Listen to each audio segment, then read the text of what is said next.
नमस्कार दोस्तों, एक बार फिर से आपका स्वागत करती हूँ आपके अपने प्रोग्राम देश डायरी में। मैं अंशु कुमार आपके लिए लेकर आई हूँ वो तमाम जानकारियाँ जो आपको कृषि, स्वास्थ्य, पर्यावरण, शिक्षा और ग्रामीण विकास जैसे विभिन्न क्षेत्रों की नई नई तकनीकों से अवगत कराते हैं। तो आइए नज़र डालते हैं आज की देश डायरी के कुछ खास पन्नों पर। आज हम बात करेंगे प्याज की नई किस्म के बारे में। जानेंगे दक्षिण भारत में काली मिर्च की खेती के तरीके को। समझेंगे कि क्यों चीनी की मिठास कड़वी लग सकती है। और साथ ही बताएंगे माता Vaishno Devi Narayan super speciality hospital के बारे में। दक्षिण भारत में बम्पर उत्पादन होने वाली काली मिर्च का उत्पादन अब मध्य प्रदेश में भी किया जाएगा। तमिलनाडु, मद्रास जैसे इलाकों में काली मिर्च की खेती करने का तरीका अब मध्य प्रदेश भी अपनाने वाला है। दक्षिण भारत काली मिर्च की खेती के लिए प्रसिद्ध है। यहाँ के तमिलनाडु, बेंगलोर व मद्रास जैसे हिस्सों में काली मिर्च बेहद अच्छी होती है। लेकिन अब आने वाले सालों में दक्षिण भारत की तर्ज पर मध्य प्रदेश के हिल स्टेशन पंचमढ़ी में भी काली मिर्च की खेती हो सकेगी। काली मिर्च का उत्पादन पंचमढ़ी के पोलो गार्डन में किया जाएगा, क्योंकि इस गार्डन में 3 साल पहले काली मिर्च के पौधे लगाए गए थे, जिनमें फलन शुरू हो गया है। इसे देखते हुए पंचमढ़ी में काली मिर्च की खेती के लिए मौसम काफी अनुकूल पाया गया है, जिसके बाद प्रबंधन ने आने वाले साल में गार्डन में बड़े पैमाने पर काली मिर्च का रकबा बढ़ाने का निर्णय लिया है। इसके लिए प्रोजेक्ट रिपोर्ट तैयार की जा रही है, जिसे शासन को भेजा जाएगा। प्याज की कीमतें बढ़ ना जाए, इसके लिए सरकार काफी प्रयास कर रही है। इसी दिशा में बड़ी सफलता पाते हुए करनाल राष्ट्रीय बागवानी अनुसंधान विकास प्रतिष्ठान ने प्याज की एक नई किस्म की प्रजाति विकसित की है, जिसकी खेती गर्मियों के मौसम में भी की जा सकती है। महंगे प्याज से छुटकारा दिलाने के लिए करनाल के राष्ट्रीय बागवानी अनुसंधान विकास प्रतिष्ठान ने प्याज की नई किस्म एग्री फार्म डार्क रेड तैयार की है। इस किस्म की खासियत ये है कि गर्मी के मौसम में भी ये लगाई जा सकती है। जुलाई के महीने में इसकी पौध तैयार करके 40 से 45 दिन बाद इसके पौधे खेत में 10-10 सेंटीमीटर के अंतराल पर लगाए जा सकते हैं। पंजाब, हरियाणा, बिहार, उत्तर प्रदेश में इस किस्म की प्याज की बुआई की जा सकती है और लगभग 100 दिनों में ये प्याज तैयार हो जाती है। दिसंबर के महीने में वैसे भी नया प्याज मार्केट में नहीं होता है। ऐसे में ये प्याज मार्केट में बेचकर किसान मुनाफा कमा सकते हैं। मध्य प्रदेश के कपास उत्पादक किसानों को बड़ी राहत मिलने वाली है। जल्द ही महंगे और घटिया बीटी कपास बीज से इन्हें छुटकारा मिलने वाला है। आने वाले दिनों में मध्य प्रदेश कपास का जैविक बीज बनाने वाला है। कपास की खेती करने वाले किसानों को महंगे और घटिया कपास के बीज से राहत दिलाने वाली है सरकार। इसके लिए नया बीज मार्केट में आने वाला है। ये बीटी कॉटन की जगह मिलेगा। इसके लिए मध्य भारत कंपनी और जवाहरलाल नेहरू कृषि विश्वविद्यालय जबलपुर के बीच करार हुआ है। इसके तहत विश्वविद्यालय ऐसा बीज तैयार करेगा जो किसानों के लिए काफी किफायती होगा, साथ ही उन्हें आसानी से मिल भी पाएगा। ज्यादातर जगह अच्छे उत्पादन के कारण बीटी कॉटन का इस्तेमाल होता है, पर इसकी कीमत ज्यादा है। पिछले दिन मॉन्सेंटो कंपनी ने बीज की कीमतें बढ़ाई हैं, जिससे केंद्र सरकार असहमत है। अभी देश में जितना भी कपास उत्पादन होता है, उसमें से 70% निर्यात होता है। इसमें आधी भागीदारी मध्य प्रदेश की होती है। जैविक बीज उपलब्ध होने के बाद मध्य प्रदेश का निर्यात में न सिर्फ हिस्सा बढ़ेगा, बल्कि किसानों को मुनाफा भी अधिक मिलेगा। प्राकृतिक आपदा से बर्बाद हुए फसलों का सही आकलन लगाना आसान नहीं होता। इनमें पटवारियों की मिलीखोरी के चलते पीड़ित किसानों को उनका हक भी नहीं मिल पाता है और ऐसे में आकलन को इकट्ठा करने में भी कई दिनों का समय लगता है। लेकिन अब ये सारा काम बस कुछ ही पल में हो जाएगा। न पटवारियों की मिली भगत होगी और न ही किसानों का हक मारा जा सकेगा। हरियाणा में प्राकृतिक आपदा से खराब हुई फसलों की रिपोर्ट ड्रोन से तैयार की जाएगी। हिसार स्थित हरियाणा स्पेस एप्लीकेशन सेंटर के वैज्ञानिकों ने गुड़गांव के सोहना और हिसार के आदमपुर ब्लॉक के गांवों में ड्रोन का पायलट सर्वे पूरा कर लिया है। सर्वे रिपोर्ट में ड्रोन के नतीजे काफी अच्छे मिले हैं। सरकार भविष्य में ओलावृष्टि, बारिश और सूखे से खराब हुई फसलों की रिपोर्ट तैयार करने के लिए ड्रोन का इस्तेमाल करने वाली है। स्पेस एप्लीकेशन सेंटर सैटेलाइट की मदद से डेटा इकट्ठा करता है। प्रदेश में हरसैक का एक और सेंटर गुड़गांव में दिल्ली एनसीआर के जिलों के लिए खोला गया है। गुड़गांव में हरसैक की GIS लैब जर्मनी में बने हुए ड्रोन भी आ गए हैं। इस तकनीक से पटवारी फसल सर्वे में गड़बड़ी भी नहीं कर पाएंगे और साथ ही किसानों को उनका उचित मुआवजा भी मिल पाएगा। चीनी की मिठास आपके जेब में कड़वाहट ला सकती है। पहला तो कम चीनी के उत्पादन का अनुमान, दूसरा गर्मियों में शादियों का सीजन और तीसरा इसमें जमाखोरों की मिली भगत, जिसके चलते आने वाले दिनों में चीनी की कीमतों में महंगाई का असर बना रह सकता है। चालू सीजन के शुरुआत के कुछ समय बाद से ही चीनी की कीमतों में लगभग तेजी का रुख देखा जा रहा है। आगे भी गर्मियों के दौरान चीनी की कीमतों में ज्यादा गिरावट के आसार नहीं हैं। इस समय इसमें जमाखोरों की अच्छी भागीदारी बताई जा रही है। इसके साथ ही आगे गर्मियों के साथ साथ शादियों का सीजन आने से खपत में बढ़ोतरी की उम्मीद भी बनी हुई है, जिसके चलते चीनी की कीमतों में महंगाई बनी रहेगी। पिछले साल देश में चीनी का बम्पर उत्पादन हुआ था और 283 लाख टन चीनी का उत्पादन हुआ था, लेकिन इस साल मौसम की बेरुखी की वजह से चीनी की पैदावार में कमी आने की आशंका जताई जा रही है।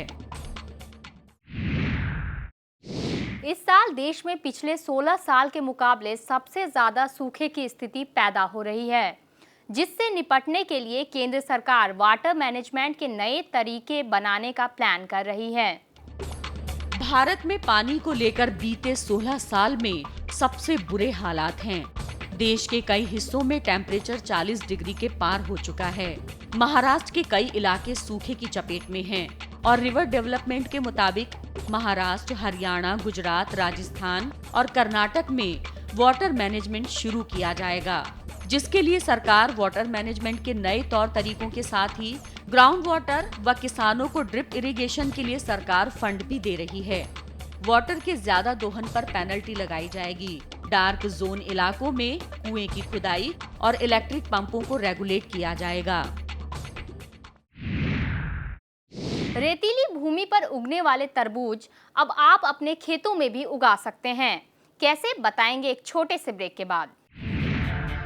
माता वैष्णो देवी के दर्शन करने के लिए हर साल करोड़ों श्रद्धालु जम्मू जाते हैं, लेकिन पहाड़ी इलाका होने के कारण कई बार श्रद्धालु गंभीर रूप से जख्मी हो जाते हैं। ऐसे में उनका इलाज भी उचित तरीके से नहीं हो पाता, लेकिन अब उन्हें आधुनिक तकनीकों का उपचार उचित समय पर मुहैया कराया जाएगा। ब्रेक के बाद एक बार फिर से आपका स्वागत है देश डायरी में। माता वैष्णो देवी के दर्शन करने के लिए हर साल करोड़ों श्रद्धालु जम्मू जाते हैं, लेकिन पहाड़ी इलाका होने के कारण कई बार श्रद्धालु गंभीर रूप से जख्मी हो जाते हैं। ऐसे में उनका इलाज भी उचित तरीके से नहीं हो पाता, लेकिन अब उन्हें आधुनिक तकनीकों का उपचार उचित समय पर मुहैया कराया जाएगा। श्री माता वैष्णो देवी श्राइन बोर्ड ने कटरा के पास रियासी जिले में 300 करोड़ रुपए की लागत से माता Vaishno Devi Narayan super speciality hospital का निर्माण कराया है, जिसका उद्घाटन प्रधानमंत्री नरेंद्र मोदी ने किया। इस अस्पताल में रोगियों के लिए सर्वोत्तम उपचार की सुविधा उपलब्ध कराने के लिए अत्याधुनिक कंप्यूटरीकृत उपकरण लगाए गए हैं। बोर्ड ने कहा है कि अगर यात्रा के दौरान किसी श्रद्धालु को परेशानी हो जाती है तो अस्पताल में उसका मुफ्त में इलाज किया जाएगा। यदि उसे पहले से कोई बीमारी है तो हालत स्थिर होने तक इलाज की सुविधा मिलेगी।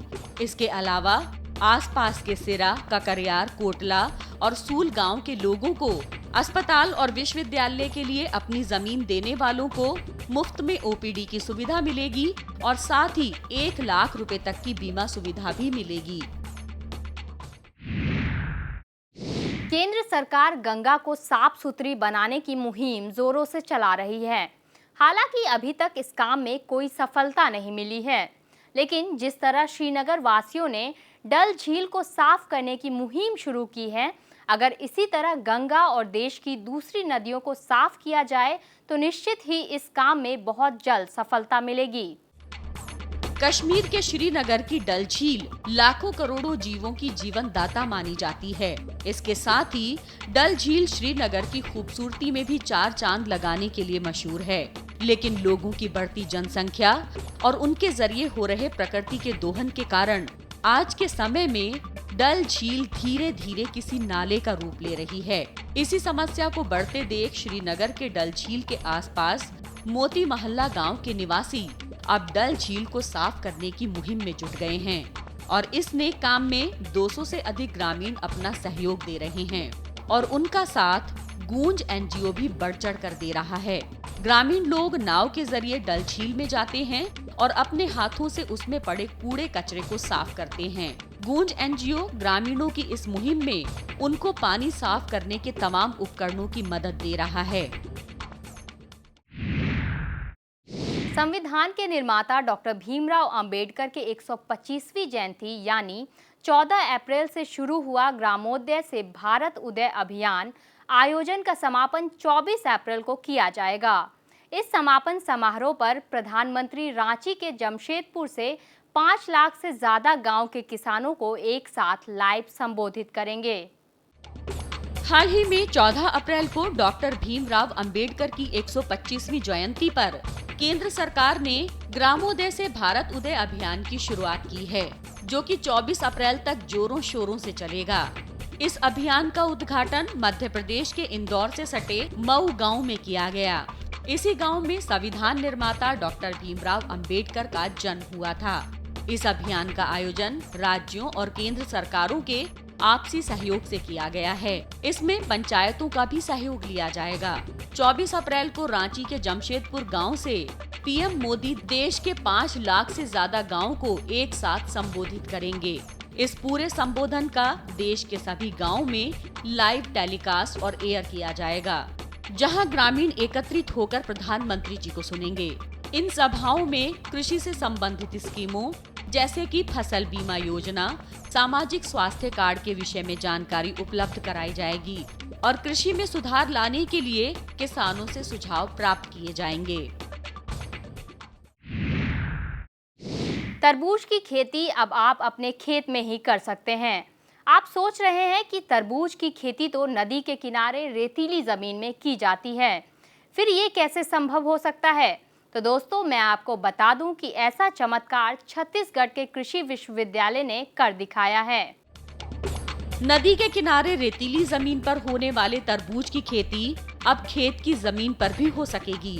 बस इसके लिए जमीन में थोड़ा सा बदलाव करना होगा और कुछ जरूरी उपकरण खेत में लगाने होंगे। छत्तीसगढ़ इंदिरा गांधी कृषि विश्वविद्यालय सब्जी विज्ञान विभाग के वैज्ञानिकों ने एक नई पद्धति इजाद की है। तरबूज खेती की ये नई पद्धति मध्य भारत में पहली बार शुरू की गई है। इस तरबूज की खेती करने के लिए सबसे पहले जमीन की जुताई करें, मिट्टी की लाइन बनाएं, बुआई कर ट्राइकोडर्मा डालें, पूरे क्षेत्र को नेट से ढकें। कुछ दिनों बाद पेस्टिसाइड्स डालने होंगे, ड्रिप से सिंचाई करें, तने व पत्ती पर ध्यान देते रहें। इस फसल के वातावरण को नेट में बनाए रखने के लिए तापमान डेटा सहित कुछ मशीनें लगानी होंगी, जो कि किफायती दामों पर बाजार में आसानी से मिल सकती हैं। पंजाब की कई मंडियों में 70% तक गेहूं आ गया है। वैसे तो राज्य में गेहूं की खरीद शुरू हुए 15 दिनों से ज्यादा हो गए, लेकिन अभी तक किसानों को उनका पेमेंट नहीं मिला है, जिसके कारण पंजाब के किसान अब दूसरे राज्यों की मंडियों की तरफ रुख करने लगे हैं। पंजाब में गेहूं खरीद के लिए केंद्र द्वारा सीसी लिमिट जारी न करने के चलते मंडियों में गेहूं की खरीद व अदायगी नहीं हो रही है। मंडियों में लगे गेहूं के अंबारों से तंग किसान दूसरे राज्यों की मंडियों का रुख कर रहे हैं। हरियाणा के अलावा चंडीगढ़ की मंडियों में भी पंजाब के किसान गेहूं बेचने पहुंच रहे हैं। पंजाब कांग्रेस किसान खेत मजदूर सेल के चेयरमैन इंद्रजीत सिंह जीरा ने राज्य की कई मंडियों का दौरा करने के बाद चेतावनी दी है कि 25 अप्रैल तक अगर खरीद कार्य सुचारू नहीं हुआ तो वो चंडीगढ़ के मुख्यमंत्री प्रकाश सिंह बादल के आवास पर समर्थकों सहित अनिश्चितकालीन धरना देंगे। गर्मियों का कहर सभी राज्यों में अभी से अपने पैर पसार रहा है। कहीं पर भीषण अकाल तो कहीं चिलचिलाती गर्मी। समय रहते इस समस्या से राहत पाने के लिए सभी राज्य सरकार भी कुछ न कुछ तरकीबें निकाल रही हैं। वहीं आंध्र प्रदेश सरकार इस समस्या से निजात पाने के लिए लोगों को छाछ और ORS के पैकेट बांटने वाली है। आंध्र प्रदेश सरकार भीषण गर्मी से काफी चिंतित है। सरकार ने लोगों को गर्मी से राहत दिलाने के लिए मुफ्त में छाछ पिलाने का निर्णय लिया है। साल 2015 में भयानक गर्मी और तेज लू के कारण आंध्र प्रदेश में 2000 से भी ज्यादा लोगों की मौत हो गई थी। इस साल राज्य ने पहले से इस स्थिति से निपटने के लिए राज्य के 13 जिलों में सावधानी बरतने का फैसला किया है। मुख्यमंत्री चंद्रबाबू नायडू के नेतृत्व में कैबिनेट ने इस सिलसिले में तैयारियों को लेकर एक बैठक की। निम्न आय वर्ग और गरीबों को लू और गर्मी से होने वाली मौतों से बचाने के लिए सरकार उन्हें छाछ और ORS के पैकेट बांटेगी। PF धारकों के लिए राहत भरी खबर, बताएंगे एक छोटे से ब्रेक के बाद। सरकारी और प्राइवेट कर्मचारियों को सरकार ने बड़ी राहत दी है।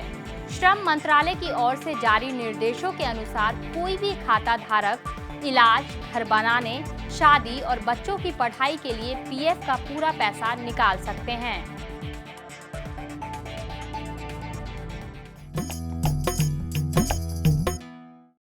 ब्रेक के बाद आपका स्वागत है देश डायरी में। सरकारी और प्राइवेट कर्मचारियों को सरकार ने बड़ी राहत दी है।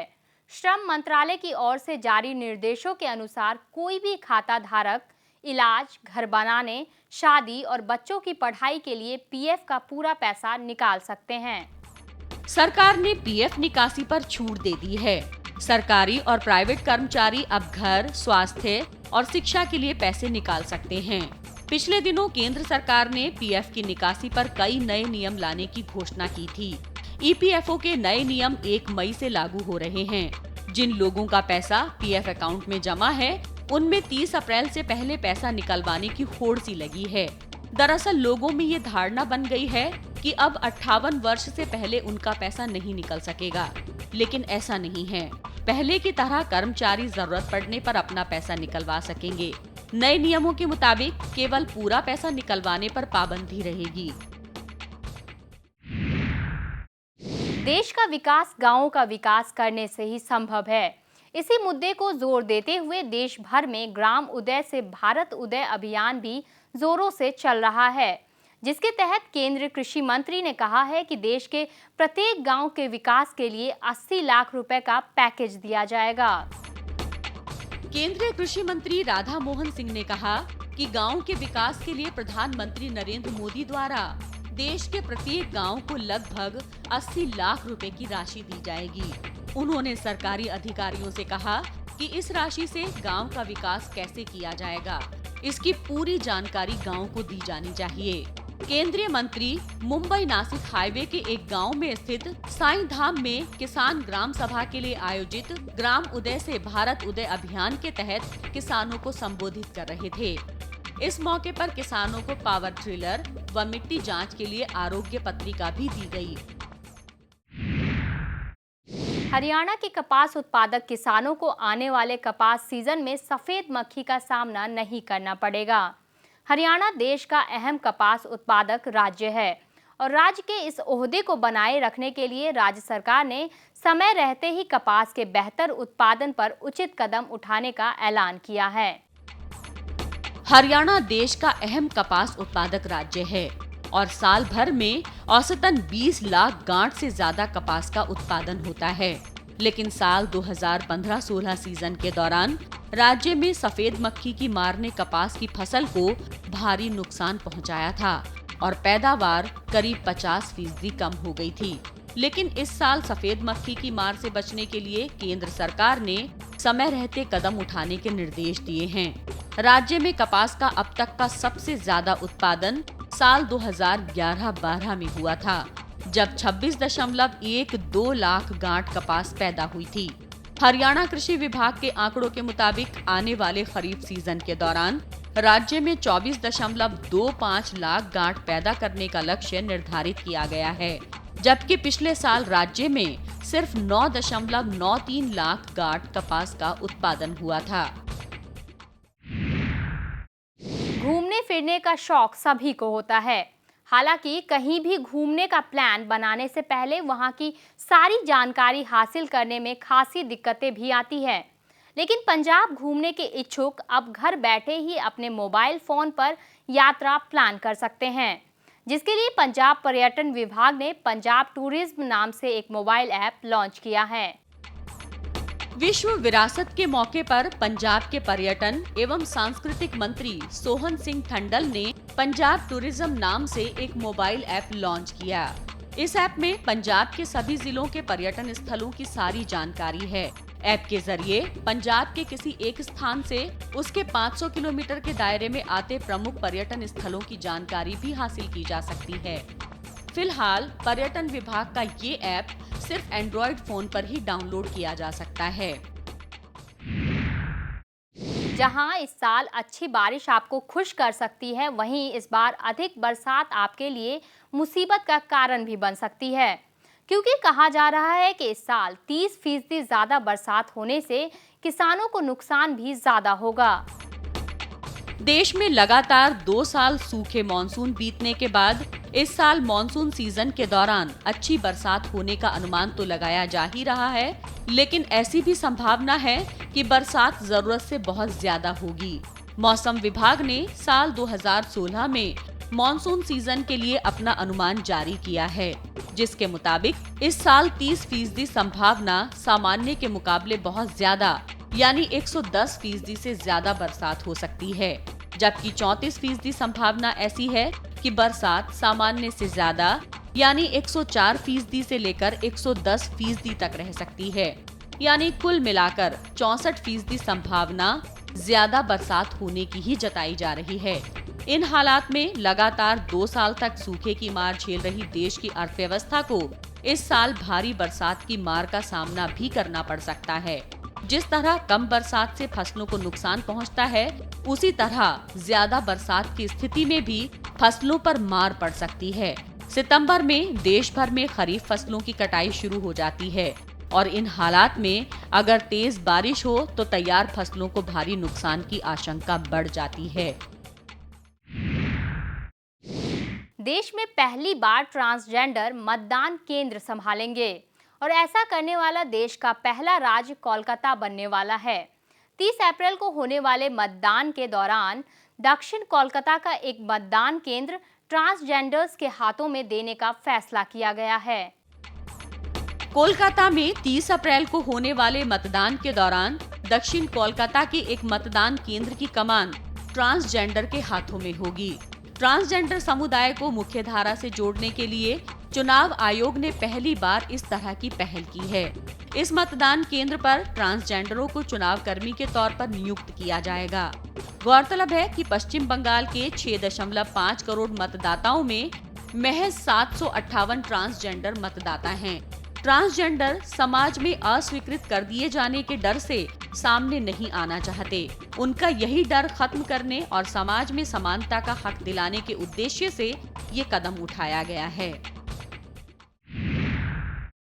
तो दोस्तों, आज के देश डायरी में बस इतना ही। हम फिर मिलेंगे अपने अगले एपिसोड में देश डायरी के पन्नों में कुछ और नई जानकारियों के साथ। तब तक के लिए आप मुझे दीजिए इजाजत और देखते रहिए ग्रीन टीवी। नमस्ते। अगर आपके गांव की कोई समस्या हो, कोई जानकारी हो जो आप हमारे साथ साझा करना चाहते हैं, तो आपका स्वागत है। हमारा पता है Green TV B131 sector 63 Noida Uttar Pradesh, pin 201301।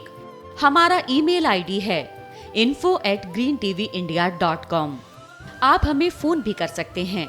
हमारा नंबर है 012049800000, साथ ही 0011।